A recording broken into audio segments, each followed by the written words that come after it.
Hello and welcome back to the Novice Lumberjack, where I am Bodie Pennington and I'm your host.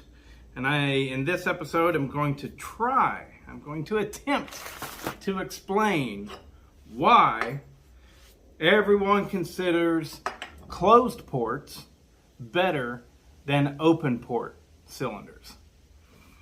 All right, so first, you've all seen it, but of course I'll go ahead and recover it. The open port cylinder. This is a prime example of an open port cylinder. All right, this is your Husqvarna 55 cylinder. Here's your intake and your exhaust. And this right here is your transfer port. This right here is the port that we are referring to whenever we say open or closed port. All right. This is off of a Dolmar 309. This is the chop saw version. And this is your intake, your exhaust, and your transfer. You see how it's enclosed. Your transfer is the same thing as it is over here. It's like a hallway or a tunnel, right? The only difference is this one's open. This one right here, clearly it's closed off at some point. And now finally we have this right here. Now this is still a good usable cylinder, so I don't want to cut it up. This is for a steel, I believe it's for a 460, could be for a 440, but I'm not sure. Heck, it could be for a Makita. I don't know. I just had it and it was given to me. But anyways, this one right here is a little bit different. It's also a closed port. I know you can't see very well down there, so you'll just have to suffer. But this right here has 1, 2, 3, 4. So this is the same principle as the Dolmar. The only difference is the Dolmar only has one port per side. Now this is a quad port, 1, 2, 3, 4, and a dual port. Both of them are closed port designs. So let's get into it and why people think that closed port is higher performance than open port. And the reason for that is, well, it's true. These right here are a little bit more difficult to manufacture, therefore it's more expensive, and therefore it's only on saws that are more exclusive to professionals. These right here are for your regular, everyday homeowner, rancher type of chainsaws because they're cheaper to manufacture. And we can give up a little bit of the performance on these because they're not meant for a high performance environment. Does that mean that this is better than this? Some would say yes. Some would say no. I mean, they're just different. It's like, is red better than blue? No, they're different. So these right here, let's give a quick explanation of what's going on. Now this is not the right piston for this cylinder, but it'll get the job done. So what happens is, whenever you pull over your engine and this goes up, it creates a vacuum on the bottom, thus sucking fuel through the intake. As it pulls up, it goes, let me get my sound effects right. It goes up and it goes, and it floods the crankshaft and bearings with a fuel and air mixture, right? Then whenever it goes down, right, the bottom of this piston is pushing all that fuel and air mixture up that transfer port. And when it goes up the transfer port, then as the piston goes down, it floods into the combustion, the cylinder. All right, so that's how it works. We're all good.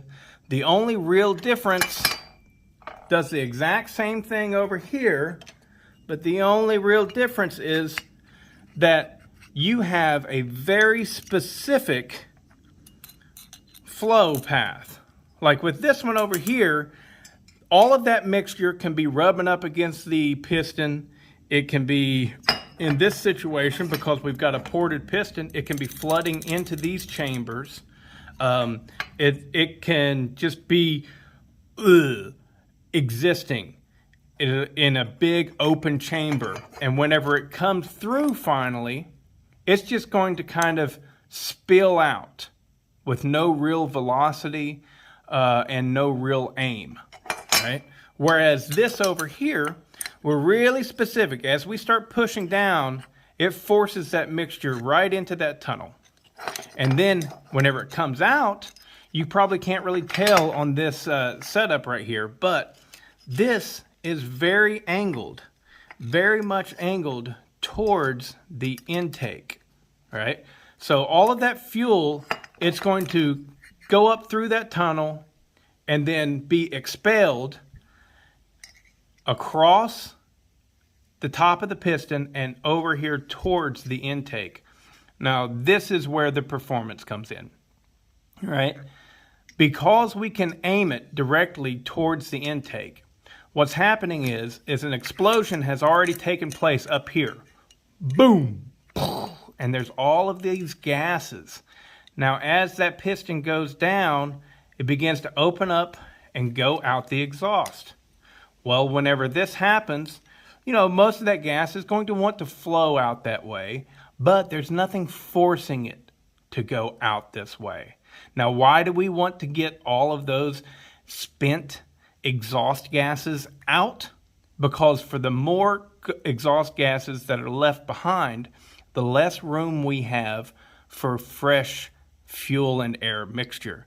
So we want it to flow out as much as possible. So that's when our transfer port kicks in and it shoots the fresh mixture of fuel and air towards the intake side.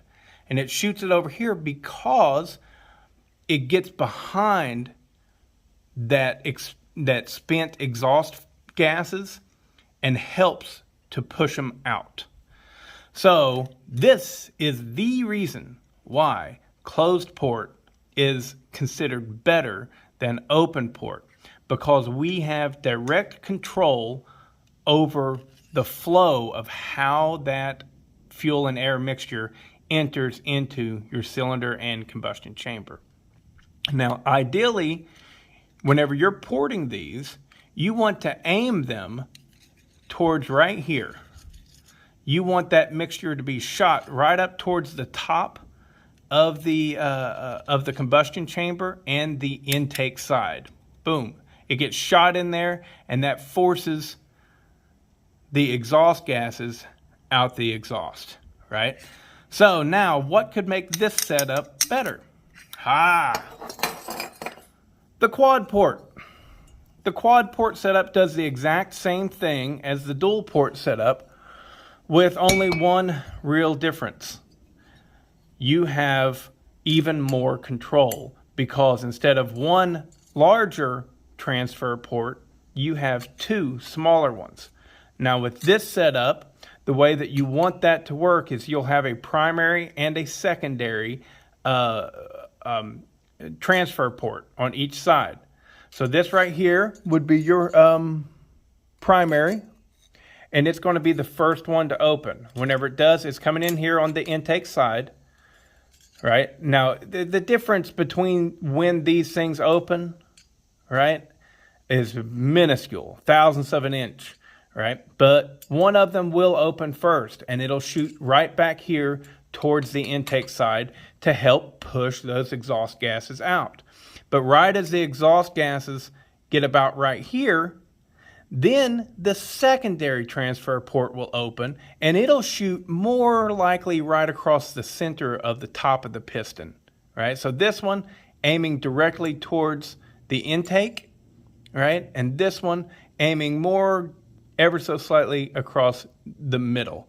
And that is, again, it's just two stages. Boom, boom. You're shoving that exhaust gas out the exhaust.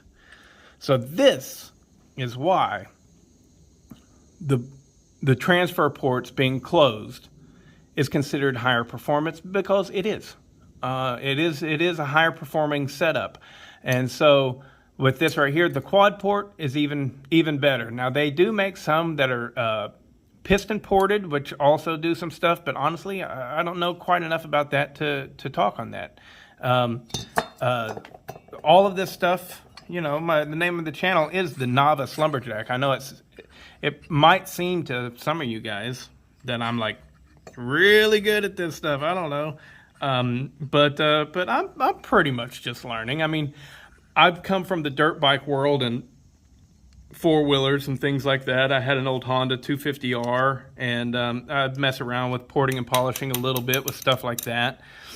But all of them's very, a lot. With these chainsaws, they're real critical because they're tiny. Everything is really small, and so little tiny decisions lead to bigger results. You know, whereas it's really easy to mess these things up, and in the dirt bike world, it's easy to mess those up as well. But you've got a higher tolerance for sure. So aiming these ports can make just a critical difference on how the machine operates. But I like to tell people that it's like a garden hose. So with a garden hose, you know, everybody's done it. They take their thumb and they put it over top of the hose. What you're doing is you're controlling the flow of that water, and by having the same volume coming out a smaller hole, you are increasing the velocity, right? This right here, the open port, it's like it's just an open water hose. It's just gonna spill out. It's not really gonna do anything other than just ooze into your cylinder. Whereas these closed port setups is just like you put your thumb over and covered up half of the hole, and it's coming out a lot more velocity. We're shooting that fresh fuel mixture across the piston, right? And you can aim it just like you could aim it with your thumb a little bit. You get it to do all kinds of different stuff. You can get it to spray a solid stream, shoot a little tight jet, or you can actually fan it out, right? Like this right here, I've seen some where this port is really shallow. It's not very deep at all, but it goes really far side to side, bam, bam, like that. And so this is going to give you a fan out of all of your fuel that's shooting in. Whereas if it's smaller and it's a little teeny tiny round hole like that, it's going to come out like a stream. So closed ports. So you've heard it said before that these are better, that these are for more high performance applications. Now hopefully you'll understand why. Because a lot of people just tell you that. They go, oh yeah, these are better. But why? Why are they better? It's because you can better control the flow of that fuel and air mixture that's coming in. And you can get that fresh flow to come in a way that will force the spent exhaust gases out of the chamber. See, with 4 strokes, you don't really have to deal with this at all. Because with 4 strokes, you've got valves, right? This right here, your piston is the valve that opens and closes ports. See, there's your intake valve, there's your exhaust valve. That's the way it works on a 4-stroke. So on a 4-stroke, you got your intake up here and your exhaust up here, and mechanically it is literally a valve that is open and closed, right? Whereas this, the piston is what's opening and closing the ports, right? So anyways, I hope you learned something, and you're welcome.